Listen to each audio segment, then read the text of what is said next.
চতুর্থ শ্রেণীর ছাত্রছাত্রীরা আবার এসে পড়েছি আমাদের পরিবেশ বিষয় নিয়ে আলোচনা। আজকের শেষ অধ্যায়ের আমরা যেটা পড়ব, স্থাপত্য, ভাস্কর্য ও সংগ্রহশালা থেকে ভারতবর্ষের মন্দির, মসজিদ, গির্জা, 155 পাতা। আমাদের এখানে বেশ কিছু প্রশ্ন আছে, ছোট ছোট প্রশ্ন আছে। এই প্রশ্নগুলো ভালোভাবে তৈরি করে তবে কিন্তু পরীক্ষার হলে যাওয়া উচিত, কারণ সেখানে গিয়ে দেখব যে এই প্রশ্নের উত্তরগুলো ঠিকমতোভাবে তৈরি করে গেলে দেখব এই প্রশ্নগুলোর মধ্য থেকেই উত্তর আমরা পেয়ে যাচ্ছি। তাহলে শুরু করা যাক। মল্লভূম কি? বিষ্ণুপুরে এক সময় মল্ল রাজাদের আধিপত্য ছিল বলে বিষ্ণুপুরের প্রাচীন নাম ছিল মল্লভূম। বিষ্ণুপুরের আগে নাম কি ছিল, বা বিষ্ণুপুরের প্রাচীন নাম কি ছিল? বিষ্ণুপুরের আগের নাম ছিল মল্লভূম। আমরা যতটা পেরেছি একই ধরনের উত্তর হতে পারে, প্রশ্নগুলোর যে ভ্যারাইটি সেইটা আমরা এখানে দেখানোর চেষ্টা করেছি। টিপু সুলতান মসজিদ কোথায় অবস্থিত? টিপু সুলতান মসজিদ কলকাতায় অবস্থিত। কলকাতার অন্যতম বড় একটি মসজিদের নাম বলো। কলকাতার অন্যতম বড় একটি মসজিদ হলো টিপু সুলতানের মসজিদ। তাহলে আমি বলেছি যে বিভিন্নভাবে আমি এই প্রশ্নগুলোকে ঘুরিয়ে ফিরিয়ে যেমন হয় সেই অনুযায়ী আমি এখানে দেওয়ার চেষ্টা করছি। জামা মসজিদ কোথায় অবস্থিত? জামা মসজিদ দিল্লিতে অবস্থিত। জামা মসজিদ কে তৈরি করেছিলেন? মোগল সম্রাট শাহজাহান এটি তৈরি করেছিলেন।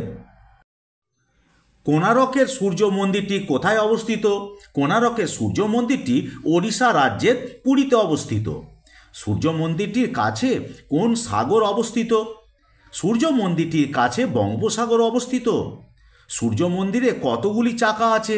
সূর্য মন্দিরে 12 জোড়া চাকা আছে। কোণারকের সূর্য মন্দিরের সংক্ষিপ্ত পরিচয় দাও, অথবা সূর্য মন্দিরটি দেখতে কিরূপ, মানে শর্ট নোটের মতো। উত্তর কী হবে? কোণারকের সূর্য মন্দির ওড়িশার পুরীতে অবস্থিত। মন্দিরটি একটা বিরাট রথের মতো দেখতে। মন্দিরটিতে 12 জোড়া চাকা আছে।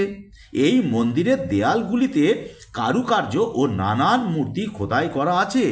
বর্তমানে এটি বিশ্বের ঐতিহ্যপূর্ণ স্থান।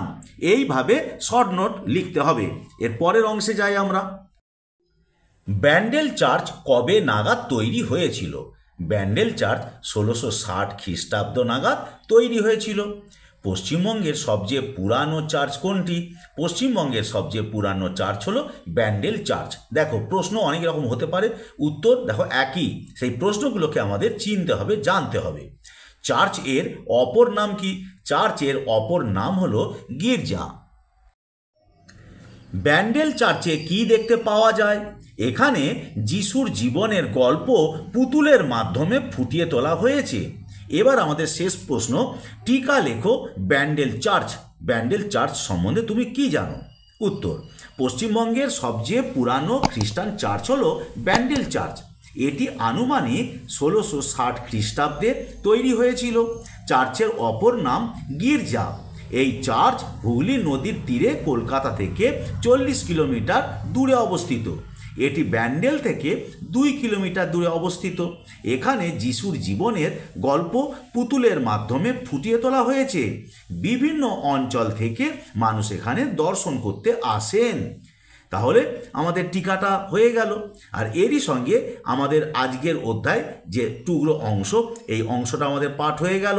তোমরা সুন্দরভাবে বোঝার চেষ্টা করো, তারপর দেখবে এর বাইরে কোনো ধরনের প্রশ্ন তোমাদের আসছে না, এবং কত বেশি বেশি সম্বন্ধে জানতে পারছো, প্রশ্ন সম্বন্ধে জানতে পারছো। তাহলে আজকে এই পর্যন্ত বন্ধুরা।